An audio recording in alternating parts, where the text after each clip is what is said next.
Hi friends, ಎಲ್ಲರಿಗೂ ನಮಸ್ತೆ. ನಾನು Revathi. Welcome back to our recipes. ಇವತ್ತು ನಿಮಗೆ ತಮ್ಮನೇಲಿ ನೋಡ್ತಿದ್ದಂಗೆ ಗೊತ್ತಾಗಿದೆ ನಾನು ಏನು ಸ್ನ್ಯಾಕ್ಸ್ ಮಾಡ್ತಾಯಿದ್ದೀನಿ ಅಂತ. ಹೌದು, ಮದ್ದೂರು ವಡೆ ಮಾಡ್ತಾಯಿದ್ದೀನಿ. ಮದ್ದೂರು ವಡೆ ಮಾಡೋದು ತುಂಬ ಈಸಿ ಮತ್ತು ಮನೇಲಿರೋಂಥ ಕಡಿಮೆ ಇಂಗ್ರೀಡಿಯೆಂಟ್ಸಲ್ಲೇ ಆಗೋವಂಥ ರುಚಿಕರವಾದ ಸ್ನ್ಯಾಕ್ಸ್ ಇದು. ಮಕ್ಕಳಿಗಂತೂ ತುಂಬ ಇಷ್ಟ ಆಗುತ್ತೆ. ಮಕ್ಕಳಿಗೆ ಯಾಕೆ ದೊಡ್ಡವ್ರಿಗೂ ಕೂಡ ಇಷ್ಟನೇ. ಇದ್ರ ಸ್ಮೆಲ್ ಬರ್ತಿದ್ದಂಗೆ ನಾವು ರೈಲಲ್ಲಿ ತೊಗೋಬೇಕು ಅನ್ನಿಸ್ತಾ ಇರುತ್ತೆ, ಅಷ್ಟು ಚೆನ್ನಾಗಿರುತ್ತೆ. ಬನ್ನಿ ಅದು ಮಾಡೋದು ಹೇಗೆ ಅಂತ ನೋಡೋಣ. ನಾನಿಲ್ಲಿ 1 ಬೌಲಷ್ಟು ಅಕ್ಕಿ ಹಿಟ್ಟು ತೊಗೊಂಡಿದ್ದೀನಿ, ಅರ್ಧ ಬೌಲಷ್ಟು ಚಿರೋಟಿ ರವೆ, 1/4 ಬೌಲಷ್ಟು ಮೈದಾ ಹಿಟ್ಟು ತೊಗೊಂಡಿದ್ದೀನಿ. 1 ಈರುಳ್ಳಿ ಸಣ್ಣ ಕಟ್ ಮಾಡಿ ಹಾಕ್ಕೊಳ್ಳಿ. 4 ಎಸಳು ಕರ್ಬೇವಿನ ಸೊಪ್ಪು ಕಟ್ ಮಾಡಿ ಹಾಕ್ಕೊತಾ ಇದ್ದೀನಿ. ಮತ್ತು 2 ಹಸಿಮೆಣಸಿನ್ಕಾಯಿ ಸಣ್ಣಗೆ ಹಚ್ಚಿ ಹಾಕ್ಕೊಂಡಿದ್ದೀನಿ. ಮತ್ತು ಅರ್ಧ ಸ್ಪೂನಷ್ಟು ಉಪ್ಪು, ಒಂದು ಅರ್ಧ ಸ್ಪೂನಷ್ಟು ಖಾರದ ಪುಡಿ, ಒಂದು ಅರ್ಧ ಹಿಡಿ ಹಸಿ ಕಡಲೆ ಬೀಜನ ನೋಡಿ ಈ ಥರ ಕುಟ್ಟಿ ಹಾಕ್ಕೊಳ್ಳಿ. ಮತ್ತು 2 ಸ್ಪೂನಷ್ಟು ಎಣ್ಣೆ ಕಾಯಿಸಿ ಹಾಕ್ಕೊಬೇಕು. ಎಲ್ಲದನ್ನು ಸೇರಿಸಿ ನೀರು ಹಾಕ್ದಂಗೆ ಒಂದು ಸರಿ ಚೆನ್ನಾಗಿ ಮಿಕ್ಸ್ ಮಾಡಿಕೊಂಡು ಕಲಿಸ್ಕೊಳ್ಳಿ. ಅದು ನೋಡಿ ಈ ಥರ ಉಮ್ಮಿದ್ರೆ ಉಂಡೆ ಬರಬೇಕದು. ನೀರಿನಂಶ ಮತ್ತು ಎಣ್ಣೆನಲ್ಲೇ ಈ ಥರ ಆಗುತ್ತೆ. ಅದಾದಮೇಲೆ ಸ್ವಲ್ಪನೇ ನೀರು ಸೇರಿಸ್ಕೊಂಡು ಗಟ್ಟಿಯಾಗಿ ಇದನ್ನು ಕಲಿಸ್ಕೊಬೇಕು.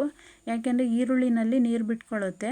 ನಾವು ಹೆಚ್ಚಿಗೆ ಮಾಡೋಂಗಿದ್ರೆ ನೀರು ಸೇರಿಸ್ದೇನೆ ಒಂದು ಸ್ವಲ್ಪನೇ ತೆಗೆದು ಸಪ್ರೇಟಾಗಿ ಕಲಿಸ್ಕೊಂಡು ಉಂಡೆ ಮಾಡ್ಕೊಬೇಕು. ನಾನಿಲ್ಲಿ ಕಡಿಮೆ ಮಾಡ್ತಿರೋದ್ರಿಂದ ಒಂದೇ ಸರಿ ಕಲಸಿದ್ದೀನಿ. ನೋಡಿ ಕಲಸಿದ್ದಾದಮೇಲೆ ಎಲ್ಲದನ್ನು ಒಂದೊಂದು ನಿಂಬೆಹಣ್ಣು ಗಾತ್ರ ಉಂಡೆ ಮಾಡ್ಕೊಳ್ಳಿ. ಇದನ್ನು ನಾವು ನಾವು ಎಣ್ಣೆ ಹಚ್ಚಿರೋ ಕವರ್ ಮೇಲೆ ಹಾಕ್ಕೊಂಡು ಎಣ್ಣೆ ಸವರಿ ಇದನ್ನು ತಟ್ಕೊಬೇಕು. ನಿಪ್ಪಟ್ಟಿಗಿಂತ ಅಗಲ ಇರಲಿ, ಒಂದು ಹುಳ್ಳಿಕಾಳು ಹಪ್ಪಳದಷ್ಟು ಅಗಲ ತಟ್ಟಿದ್ರೆ ಸಾಕು.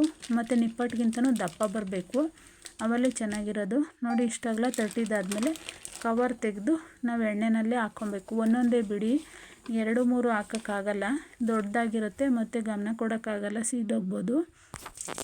ಇಲ್ಲಾಂದರೆ ಒಬ್ಬರು ತಟ್ಕೊಟ್ರೆ ಒಬ್ಬರು ತೇಲ್ಸ್ಕೊಳೋದಾದರೆ ಆರಾಮಾಗಿ ಹೆಚ್ಚಿಗೆ ಎಣ್ಣೆ ಇಟ್ಟು 2-3 ಹಾಕ್ಕೊಂಡು ತೇಲಿಸ್ಕೊಬೋದು. ನೋಡಿ ಇದು ಒಂದು ಅರ್ಧ ನಿಮಿಷದವರೆಗೂ ಇದೇ ಥರನೇ ಬೇಯೋಕ್ಕೆ ಬಿಟ್ಬಿಡಿ. ಆಮೇಲೆ ತಿರ್ವಾಕೊಬೇಕು, ಅದು ಮೇಲಕ್ಕೆ ಬರುತ್ತೆ ಎಣ್ಣೆ ಎಲ್ಲ ಇದಾದಮೇಲೆ, ಫ್ರೈ ಆದಮೇಲೆ. ನೋಡಿ ಈಗ ಅದಾದಮೇಲೆ ತಿರ್ವಾಕೊಂಡು ಹಿಂಗೆ ಒಂದು 2-3 ಸರಿ ತಿರ್ವಾಕೊಂಡು 2 ಸೈಡು ಬೇಯಿಸ್ಕೊಳ್ಳಿ. ಇದು ಈರುಳ್ಳಿ ಸಿಪ್ಪೆ ನೋಡಿರಿ ಒಂದು ಡಾರ್ಕ್ ಬ್ರೌನ್ ಕಲರ್ ಬರಬೇಕು. ಸೀದೋಗಿದೆ ಅಂತ ಅನಿಸಿದ್ರೂ ಅದು ಒಳಗಡೆ ಎಲ್ಲ ಬೇಯೋಷ್ಟೊತ್ತಿಗೆ ಮೇಲೆ ಈರುಳ್ಳಿ ಸಿಪ್ಪೆ ಈ ಕಲರ್ ಬಂದಿರುತ್ತೆ. ನೋಡಿ ಇವಾಗ ಇದು ಆಗಿದೆ. ಎಣ್ಣೆ ಎಲ್ಲ ಹೀರ್ಕೊಳಕ್ಕೆ ನಾನು ಒಂದು ಟಿಶ್ಯೂ ಪೇಪರ್ ಮೇಲೆ ಹಾಕ್ಕೊತಾ ಇದ್ದೀನಿ. ನೀವು ಕೂಡ ಎಲ್ಲನೂ ಇದೇ ಥರ ತೇಲಿಸ್ಕೊಳ್ರಿ. ಇದು ನಾವು ಒಂದು ಏರ್ಟೈಟ್ ಕಂಟೈನರಲ್ಲಿ ಹಾಕಿಟ್ಕೊಂಡ್ರೆ ಒಂದು 15-20 ದಿವಸದವರೆಗೂ ಉಪಯೋಗಿಸ್ಬೋದು. ಇಲ್ಲಾಂದರೆ ನಾವು ಅವಾಗವಾಗೆ ಮಾಡ್ಕೊಬೋದು. ಅಂದರೆ ಒಂದು 10 ನಿಮಿಷ 1/4 ಗಂಟೆಗೆಲ್ಲ ರೆಡಿ ಮಾಡ್ಕೊಳೋಂಥ ಸ್ನ್ಯಾಕ್ಸು.